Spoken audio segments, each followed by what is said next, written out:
just by means of illustration. I did a little research for the sermon tonight. I went to the website on the Food Channel to see what would be airing. I was especially looking for the show which is hosted by a guy by the name of Adam Richmond. Does anybody know who that is? If you're not sure who he is the person who hosts the show called Man vs. Food. Tonight, if you were to tune in to that, he would be traveling to the great state of Texas, to the town of Amarillo, in order to be taking on a 72-ounce chicken fried steak.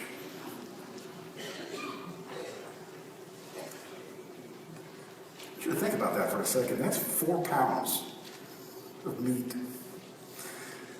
Incidentally, that's not the biggest thing that they've ever had on that show. And it's not the biggest thing I've ever seen. When my wife and I used to live down in Texas, there was a place down there in Houston that had a special that they ran once a week. And the special was, if you could eat all of it, they would give you the entire meal for free. It was a steak dinner. How much? Does that sound pretty good to y'all? You had to finish all of it to get it free. A 96-ounce steak, plus all the trimmings.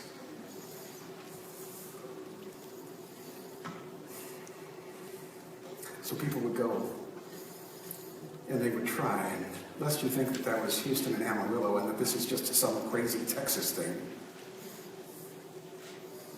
Which, if you've ever been to Texas and met Texans, is a logical assumption.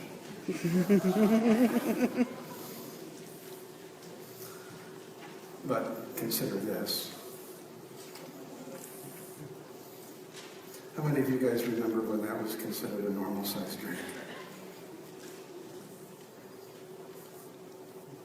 Now, you can still buy them in cans in the store, and you can still get them like that. But I just want you to know how things have gotten more, how things have gotten bigger, how things have escalated over the year. How many of you remember? See, I did all the research too. I went just out of pure respect for the sermon, not for any other reason. I went to Burger King for lunch. How many of y'all remember when that was called a large drink? Some of you guys probably don't remember that. When I was a kid, that's the biggest drink you could get. And I wanted to compare that to what a large drink was today. Have you seen the sizes of those things? Yeah, just because I wanted to further continue the research that I was doing on this subject, and I wanted to be thorough about it, I left Burger King and went across the street over to the Burlington Express. And I bought one of the, well, actually I borrowed one of the containers that you can get. Are you guys ready for this one? Are you ready? Are you sure?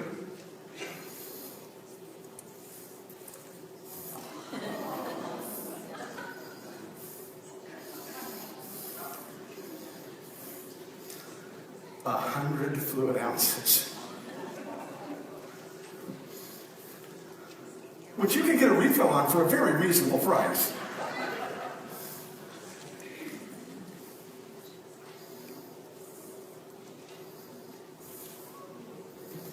So apparently this isn't just some crazy Texas thing, it's right here. So let's talk about gluttony. One of the seven deadly sins, along with things like pride and envy and lust and greed and wrath and sloth. But my guess is that this is the one that probably all go, yeah, that one's me. Or at least sometimes. And if you don't believe that this one has affected you, let me ask you, when was the last time you tried to get into an airplane seat? Anybody been flying lately? How many of you all think that they're just making airplane seats smaller these days? How many of you think that? Over the last 45 years, you would actually be right. I did the research on this too, because, the internet is a wonderful thing. Here's the deal.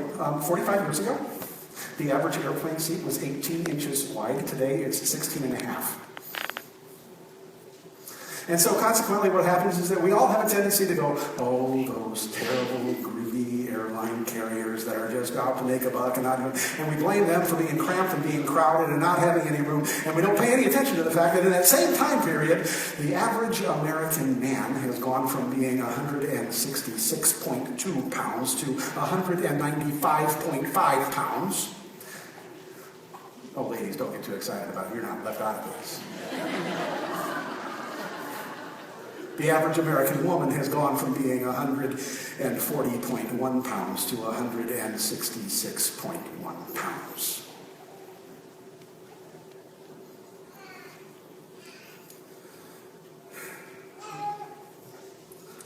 So, now that we're clear about all of this, that gluttony has affected us all, that we celebrate it on our TV shows, that we see it in the portion sizes when we go to restaurants, that we feel it when we try to squeeze our behinds into airline seats, or when we know it simply by the increasing waistline that is revealed to us by our own clothing and our own closets. And we have become convinced that it's not just some crazy Texas thing. Scripture has something to say about it. Proverbs 23. Do not be among wine-bibbers or among gluttonous eaters of meat, for the drunkard and the glutton will come from poverty, and drowsiness will clothe them. I suppose it would be easy to find the connections of why it would be connected with poverty or with drowsiness. And of course, we have to separate it out because one of them is drunkards and the other one is gluttons. Although, let's just take the drunkard one out because we're preaching on gluttony tonight. The fact of the matter is, there is a connection between how much food you order and how much money you have to pay. So there is a connection with that possibly and poverty. And so let me just say that next time you go to a fast food restaurant, you don't need to supersize it. Just save the money for a better purpose. And as for the connection between something making you feel drowsy, that one is fairly easy. How many of y'all have ever had a big lunch and then come back? How many of y'all wanted to go ahead and take a nap rather than go back to work?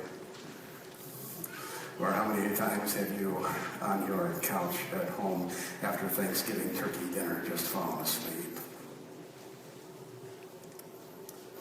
Well, those connections are easy to make. I'm not sure that that's why gluttony is considered a deadly sin. I think that the real reason that gluttony is considered a deadly sin has to do with some of the other scripture verses that we have. St. Paul writes in Philippians that there are many who live as enemies of the cross of Christ.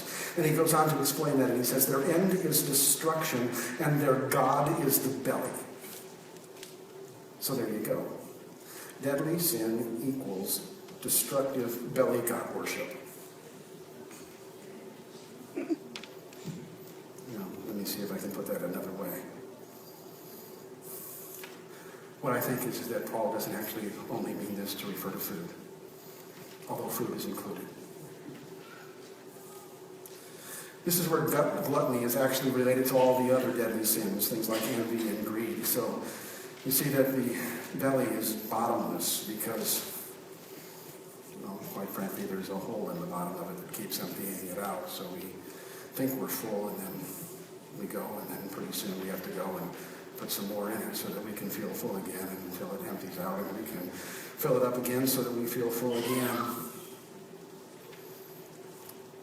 Incidentally, the thing that happens with food happens with everything else. As long as we start to think about ourselves, and we think about more, and we think about more, and we think about better, and we think about more expensive, and we think about more of what we want, and we think about... You see, this is what kills. This is what makes it deadly. This is why this gluttonous, envious, greedy belly god, it kills my concern for anything other than me, other than what I want, other than my desires, other than my feelings. It's deadly because it becomes all about myself. And I believe that that's why we call it an enemy of the cross of Christ.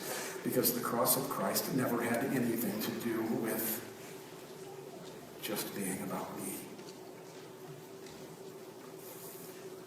The cross of Christ had to do with sacrifice for others.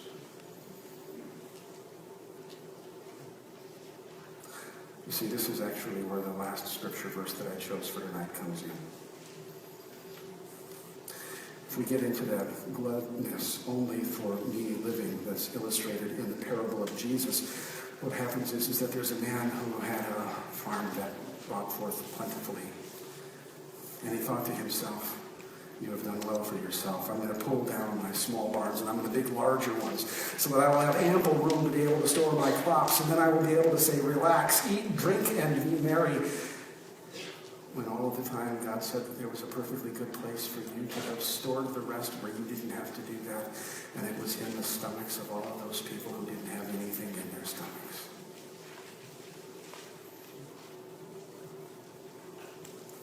But if we store it all up for ourselves and we don't think about others, then that's what it means to be living as an enemy of the cross of Christ. And so,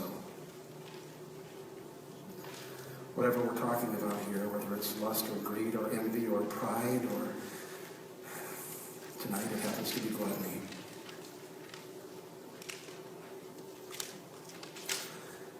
Interestingly enough, what we're simply talking about now is how do we begin to overcome all of those things that draw us not just away from God, but turn us in only on ourselves. I was struck this last week. I was talking to my eldest son, who is in New Hampshire right now, and the church that he's going to there is actually having a Lenten series that they're conducting. He was at the worship services there, and last week his preacher preached on what I would call the opposite of gluttony. If we're doing these 7 deadly sins, they're preaching the disciplines of Lent. Anybody have any idea what the opposite of gluttony would be? We call it, we say it every time when we talk. Most of the time when we start to talk about what we're going to do for Lent, people start to say, what are you going to give up for Lent? What are you going to give up for Lent? What are you going to give up for Lent? Here's the idea. We don't talk about some of the other disciplines of Lent very much. There are things like prayer, there are things like acts of mercy, acts of service, and stuff like that. One of them is fasting. How many of y'all think fasting is the opposite of gluttony? Don't you think that self-denial is the opposite of self-indulgence? So the question becomes, why would fasting be something that would help us overcome one of the 7 deadly sins, which is gluttony? And I actually have a theory on that. Like you're surprised.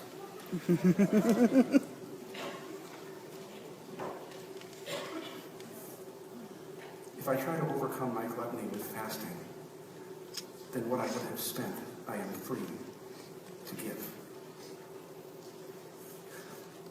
If gluttony makes me tired and drowsy, then engaging in fasting keeps you awake so that you have more time to give.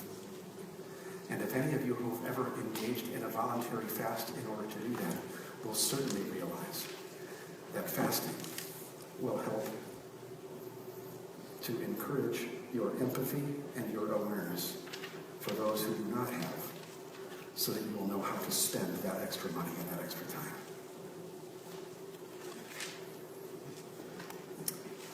So there it is.